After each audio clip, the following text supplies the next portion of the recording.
namanya, suatu perusahaan IUPHK atau HPH ya. Sekarang sudah diganti dengan IHMB. Untuk yang jangka panjang sudah tidak bentuk strip sampling lagi. Nah, strip sampling masih digunakan untuk sensus dalam pelaksanaan inventarisasi sebelum penerbangan. Ini biasanya menggunakan bentuk-bentuk jalur ya. Jalur dari dalam satu petak ukuran 1 kilo kali 1 kilo atau 1 hektar ya. Ini dibuat jalur-jalur yang umumnya lebarnya 20 meter sehingga dalam 1 kilo itu ada 50 jalur biasanya untuk ITSP. Nah, kalau untuk penyusunan jangka panjang dulu bisa jalurnya bisa sampai menyesuaikan bentuk lapangan bisa sampai 5 kilo ya jalurnya. Nah, intensitas sampling untuk bentuk jalur ini tadi intensitas sampling kuncinya adalah sampel per populasi ya. Jadi intinya yang namanya intensitas sampling itu perbandingan antara sampel dan populasi. Nah, dalam bentuk jalur ini pengambilan sampel dengan continuous strip sampling ini, nah, saudara harus bisa membedakan mana yang disebut dengan sampel, mana yang disebut dengan populasi. Nah, dalam hal ini sampel itu diwakili oleh lebar jalurnya. Jadi selebar jalur itu sampelnya dan jarak antar jalur itulah populasi yang terwakili. Sehingga intensitas samplingnya ya lebar jalur dibagi dengan jarak antar jalur kali 100% ya. Ini pendekatannya. Mungkin nanti di perkuliahan kita coba hitung-hitungannya. Mungkin besok ketika praktikum akan disimulasikan. Jadi kalau intensitas sampling misalnya 1%, jarak antar jalur misalnya 1 kilo, kira-kira panjang jalur harus dibuat berapa, kemudian atau mungkin kalau misalnya IS-nya sekian, itu nanti jarak antar jalur ini dibuat berapa antar jalur. Nah, ini kemudian menghitung panjang jalur ya, berapa panjang jalur yang harus dibuat. Nah, ini terus disimulasikan nanti dalam peta, nah, sehingga saudara nanti bentuk dalam peta tersebut bisa digambarkan jalur pertama, ke jalur kedua, jalur ketiga dan seterusnya. Ini sebagai dasar nanti orang akan melakukan inventarisasi ke lapangan ya. Ini untuk jalur ya, sederhana. Tadi saya gambarkan tadi di mana lupa ya filenya. Nah, terus yang kedua, jalur ini ada yang line plot sampling. Ini tadi ya, seperti jalur tetapi tidak di setiap tempat dilakukan pengukuran, hanya pada titik-titik tertentu yang tadi sifatnya ajek ya, yang sifatnya ajek. Jadi pengukuran hanya dilakukan pada tempat tertentu yang sifatnya ajek di seluruh jalur ya.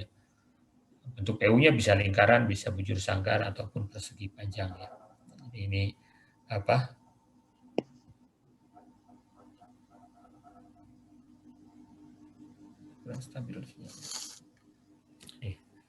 intensitas sampling ya, ini jadi ingat ya, intensitas sampling itu selalu ya antara sampel dibagi dengan populasi. Hanya tadi ketika yang continuous strip sampling itu sampelnya berupa lebar jalur, populasinya jarak antar jalur. Nah, ini untuk intensitas sampling yang line plot sampling ini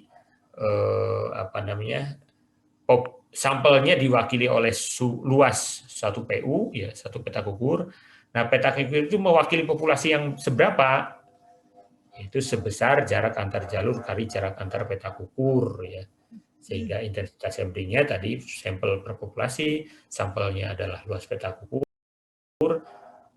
dibanding dengan populasi yang terwakili oleh satu petak ukur tersebut. Dalam hal ini adalah jarak antar jalur kali jarak antar petak ukur ini ya, sehingga akan ketemu nanti. Nah, di sini nanti saudara akan disimulasikan kalau misalnya intensitas samplingnya 2,5%, jarak antar petak ukur 400 meter, jarak antar jalurnya 100 meter misalnya, jarak antar PU 100 meter, jarak antar jalur 400 meter, itu nanti akan dapat berapa petak ukur misalnya. Nah, ini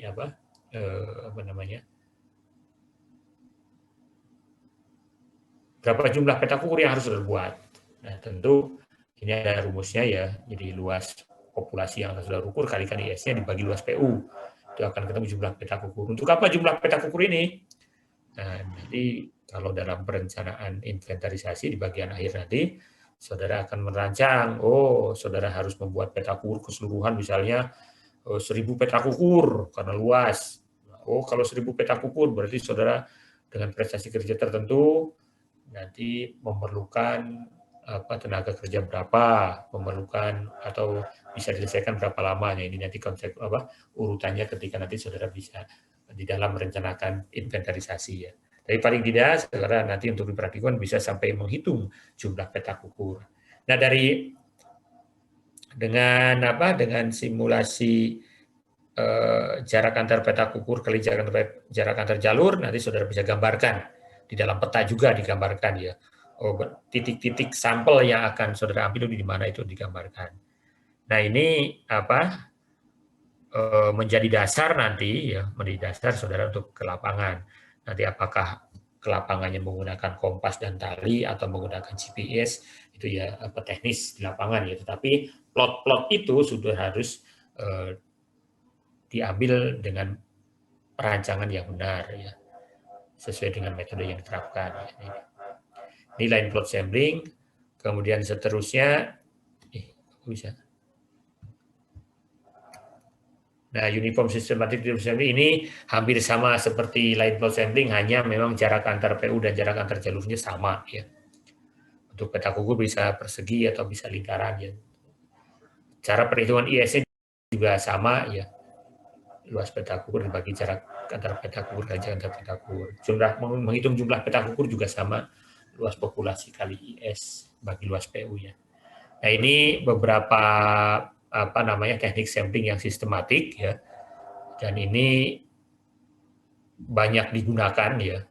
Banyak digunakan baik line plot sampling maupun systematic distribution sampling.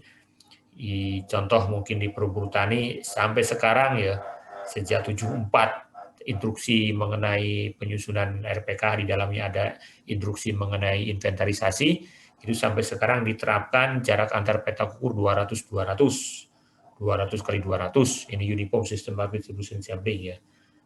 Luas petak ukurnya macam-macam tergantung umur tegakan ya. Ada yang 0,1 hektar, 0,02 hektar, ada 0,04 hektar gitu ya contohnya. Ini juga digunakan juga hampir uniform juga di dalam IHMB di hutan alam ya, ketika akan menyusun rencana kerja usaha pemanfaatan hasil hutan, itu tiap 10 tahun kali harus dilakukan inventarisasi tegakan menyeluruh. Inventarisasi hutan menyeluruh berkala IHMB yang bentuknya hampir sama uniform ya, kadang-kadang memang agak tergantung luasannya, tetapi secara umum menggunakan pendekatan uniform systematic distribution sampling yang petak ukurnya diletakkan satu petak diwakili oleh satu petak ukur ya dalam itu. Jadi satu petak yang 100 hektar diwakili oleh satu petak ukur yang ukurannya biasanya 20 kali 125 meter atau sekitar 0,25 hektar ya sampelnya itu ya. Jadi bisa saudara hitung IHMB IS-nya berapa ya. Memang aturannya ada tergantung luasnya ya. Ini beberapa teknik sampling yang akan saudara terapkan nanti atau praktikumkan ya. Ini bisa bagian ini. Nah, sebelum masuk ke ini bagian akhir nanti ya. Ini bagian mana Pak Budi? Nah, ini nih.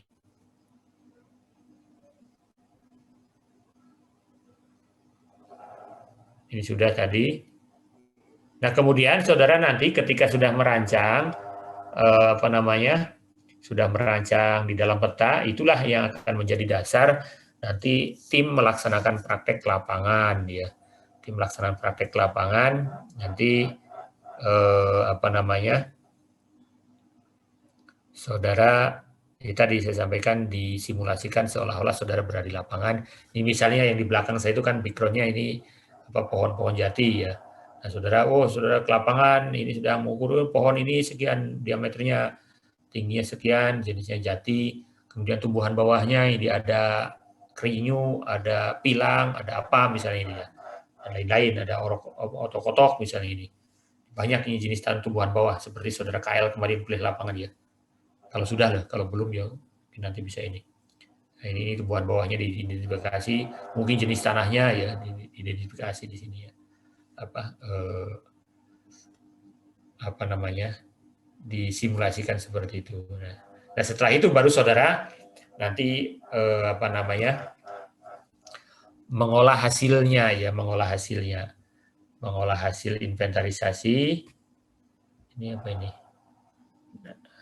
Nah, intinya gini, untuk pengolahan hasil ini, untuk pengolahan hasil inventarisasi ini ada dua hal yang yang mungkin saudara akan lakukan nanti ya. Pengolahan ya. Data ya.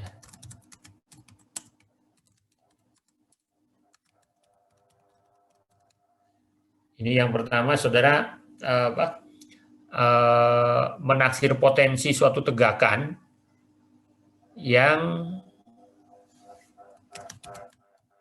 menaksir ya potensi tegakan dengan bantuan tabel, dan yang kedua menaksir potensi tegakan dengan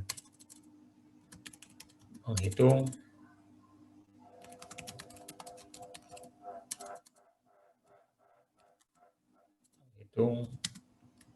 volume pohon per pohon. Nah, ini ada dua ini ya yang akan saudara praktikumkan nanti. Ini ada dua. Jadi yang pertama menaksir potensi tegakan dengan bantuan tabel ini. Bantuan tabel ini